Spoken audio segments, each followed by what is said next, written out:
प्रिय विद्यार्थियों, सुप्रभात। हम लोग आज डिस्कस करेंगे आपसे कौटिल्य बलरामपुर की तरफ से बट्टा के संबंध में, डिस्काउंट के संबंध में। और कौटिल्य बलरामपुर में हमारे सभी विद्यार्थियों का बहुत बहुत स्वागत है। मैं विकास त्रिपाठी आपको आज डिस्काउंट के संबंध में कुछ चीज़ें बताऊंगा, जिसको आपको उम्मीद है कि उसको ठीक से पढ़ेंगे और आपके पेपर में, चाहे वो पुलिस का हो या एक दिवसीय परीक्षा कोई भी हो, ज़्यादा से ज़्यादा आपको सहयोग मिलेगा, ये मैं आशा करता हूँ। और मुझे पूरा विश्वास है कि मेरे इस तथ्य से आपको पूर्णतया संतुष्टि मिलेगी। चलिए हम लोग डिस्काउंट के बारे में चर्चा करें। जैसे अभी कोई बात हो, आपने देखा होगा कि डिस्काउंट होता क्या है। डिस्काउंट को अगर हम मान के चलें तो कंपाउंड इंटरेस्ट और डिस्काउंट में कोई फर्क नहीं। डिस्काउंट में क्या होता है कि कोई चीज़ें घटती जाती हैं और कंपाउंड इंटरेस्ट में क्या होता है कि वही चीज़ उसमें जुड़ता जाता है। इतने फर्क होता है डिस्काउंट और कंपाउंड इंटरेस्ट में, बाकी कोई अंतर नहीं। चलिए देखते हैं। मान लिया जैसे आपको किसी ने दिया क्वेश्चन है कि 10% तथा 20% का दो क्रमिक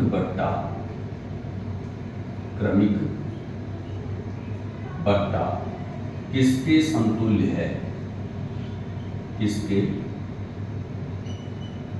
समतुल्य है। आप देखते हैं कई लोग इसका सूत्र भी प्रयोग करते हैं, लेकिन मेरी आपको सारे विद्यार्थियों को राय है कि आपको ज़्यादा फार्मूले के उसमें नहीं जाना है, आपको कैलकुलेशन पावर अपनी स्ट्रांग करनी है। देखिए इसको कैसे करते हैं। मान लो कोई चीज़ 100 है और बट डिस्काउंट आप करो तो पहले 10% किए तो 19 हुआ, उसके बाद आपको इसी पर 20% और देना है, यानी आपको इसका 80% निकालना है। आप देख सकते हैं, यानी आपका कितना बचा 72%। यानी अब आप सीधा देख सकते हैं आपने डिस्काउंट कितना किया 28%। तो इसी प्रकार से हम लोगों को डिस्काउंट निकालना है। एक क्वेश्चन और देखिए, अगर आपसे कोई कहे कि 10% तथा 5% का दो क्रमिक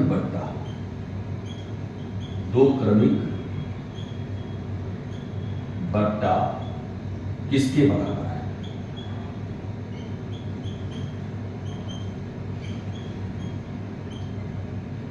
आपको यही करना है। 100 है कोई चीज, पहले आपने 10% दिया, उसके बाद इस पर फिर 5% देना है। 95 करिए बाई 100 करिए। आप कुछ काटने की जरूरत नहीं, सीधा एक अदद के बाद दशमलव लगाइए, गुणा कर। देखो बेटा, इसमें गुणा भाग बहुत मेन मायने रखता है। गुणा भाग जिसका अच्छा है, आपको तरीका देखना है कि सरल मेथड से कैसे आपको मल्टीप्लाई करना है। तुरंत आप इसको छोटा करने मत फंसिए कि 5 19 जा 20 ऐसा कुछ नहीं करना। आपको सीधा आपको क्या करना है, एक शून्य काट दिए, 10 से यानी आपने दोनों को भाग किया, उसके बाद एक 10 से आपने 9 को डिवाइड किया, इसको ही डिवाइड कर सकते थे तो यहाँ पॉइंट लगा देते, चाहे इधर पॉइंट लगा देते। 9 बचे 45, हाथ से 4, 9 9 81 4 50, एक अदद के बाद दशमलव है। सीधा आप देख सकते हैं कि देख लो आपको 14.5% की डिस्काउंट देख सकते हैं। आप देख सकते हैं कितने परसेंट के समतुल्य है, 14.5% के समतुल्य आप देख सकते हैं। चलिए अब हम थोड़ा अगले क्वेश्चन पे आते हैं। जैसे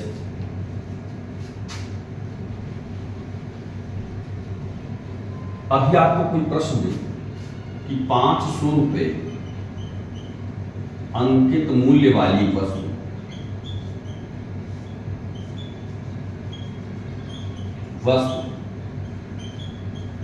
को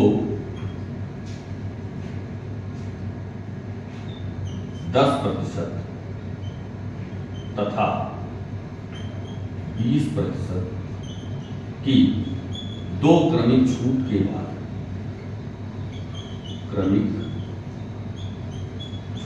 बाद बेचा जाता है,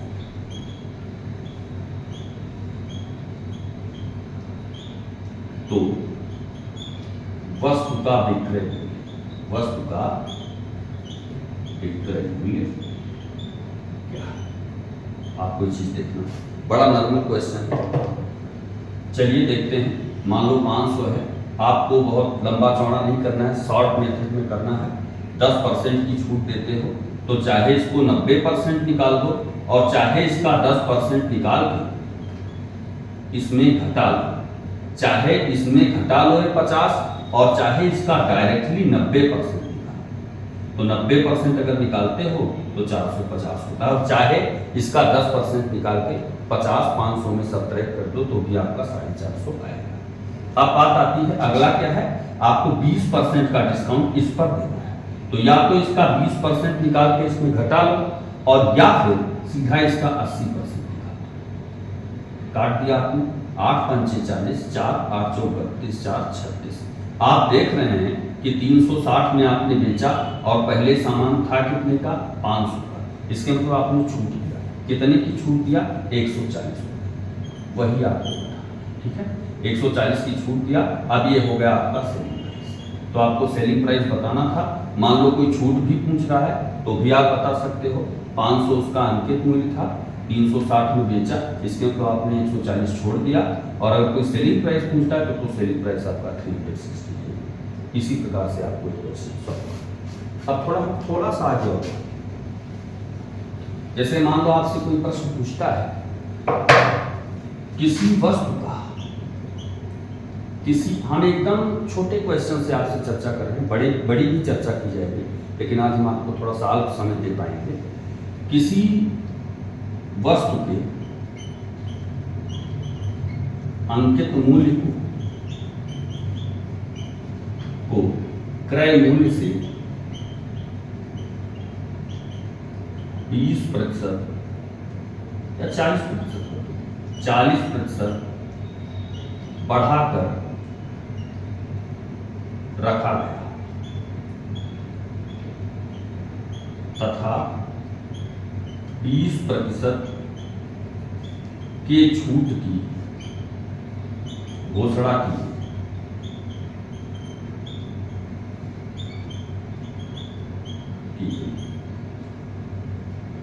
तो व्यापारी को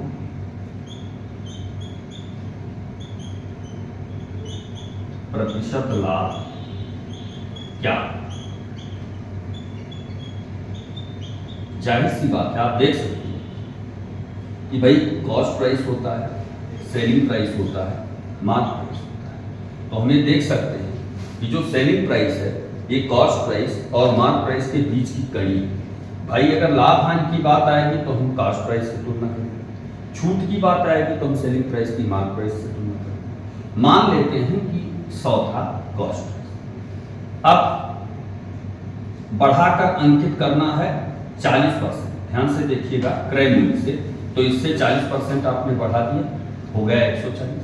अब छूट आपको किस पर देनी है, मार्क प्राइस, कितने परसेंट की छूट देनी है, 20। तो आप देख सकते हैं आपको मार्क प्राइस का 80% देना है, यानी आपने कितने का बेचा इसको, 112, यानी सेलिंग प्राइस आपका कितना हो गया, 112। यानी अब आप देख सकते हैं भाई कभी भी लाभ हानि की गणना हमेशा क्रय मूल्य से की जाती है और छूट की गणना हमेशा अंकित मूल्य से की जाती है। तो आपने 20% छोड़ा, 140 की वस्तु थी, 20% छूट दे दिया तो 112 की बिकी, अर्थात आपका जो सेलिंग प्राइस है 112 होगा। अब हम देख सकते हैं उसने पूंजी 100 रुपये लगाई थी और 140 अंकित किया था, 20% छोड़ दिया, 112 की वस्तु बिक गई, तब भी उस व्यक्ति को 12% का फायदा। इसी प्रकार से आपको लगाना, इसी को एक दूसरे टर्म में भी प्रस्तुत करते हैं इस क्वेश्चन को, वो अगला टर्म है। किसी वस्तु का अंकित मूल्य, किसी वस्तु का अंकित मूल्य क्रय मूल्य से कितना प्रतिशत बढ़ा दिया है, कितना प्रतिशत बढ़ा दिया है कि 30% की छूट के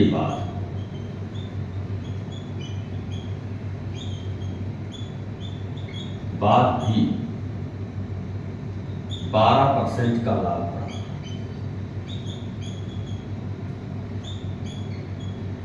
तो ध्यान से मैंने अभी आपको बताया था, उसी का ये सेकंड रूप है, थोड़ा सा बदल दिया क्वेश्चन को।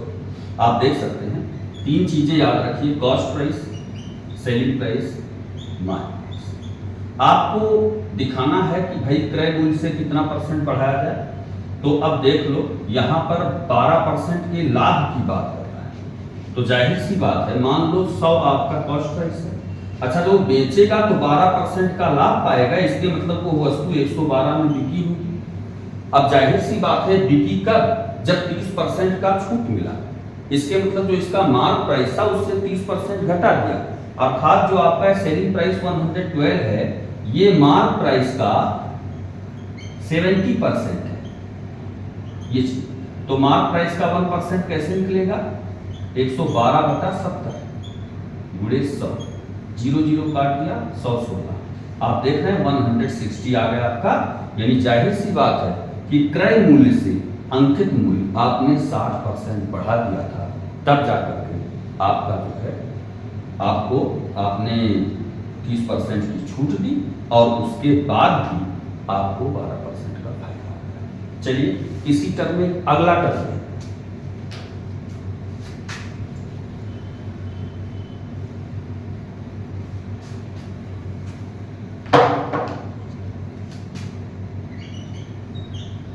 किसी वस्तु का अंकित मूल्य कितना बढ़ाकर रखा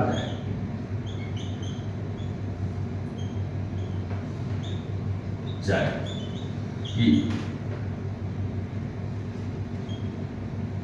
40% छूट के बाद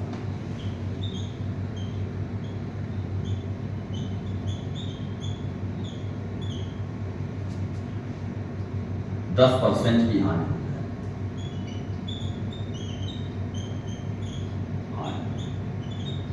ये देखो, व्यापार का फायदा भी हो सकता है, घाटा भी हो सकता है, ध्यान से देख सकते हैं। वही चीज cost price, selling price, mark price हम देख सकते हैं। मान लो कॉस्ट प्राइस आपका 100 है, अब आपको 40% की छूट देना है और हानि 10% की करना है, अर्थात अब यहाँ क्लियर हो गया 90 की वो सामान बेचना है, 90 रुपए का, क्योंकि मान लो 100 का आपने खरीदा था, तो 10% का घाटा कब होगा?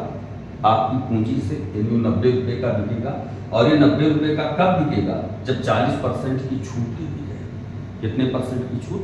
इसके मतलब छूट किस पर? मार्क प्राइस पर दी जाएगी। जब 40% का छूट दिया, इसके मतलब जो सेलिंग प्राइस है वो मार्क प्राइस का 60% है। तो अब ये किसके बराबर है? 60% of mark price equal to 90। इसके मतलब मार्क प्राइस का 60% ही 90 है। Mark price equal to 90/60। आप देख सकते हैं, 0 से 0 मैंने काट दिया, 6 से भाग किया 15, आपका 150 आया। यहाँ बिल्कुल क्लियर हो गया कि क्रय मूल्य से अंकित मूल्य 50% बढ़ाकर अंकित करना चाहिए, तब जाकर के अगर कोई दुकानदार 40% की छूट देता है, तब उसको 10% की हानि। चलिए एक अगले करते हैं।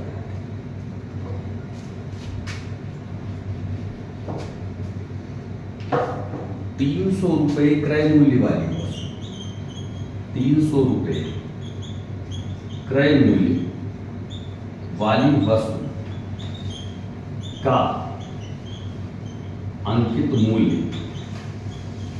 क्या रखा है कि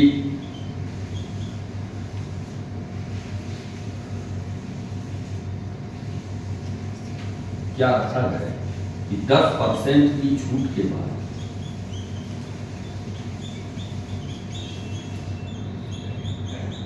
भी 20% का लाभ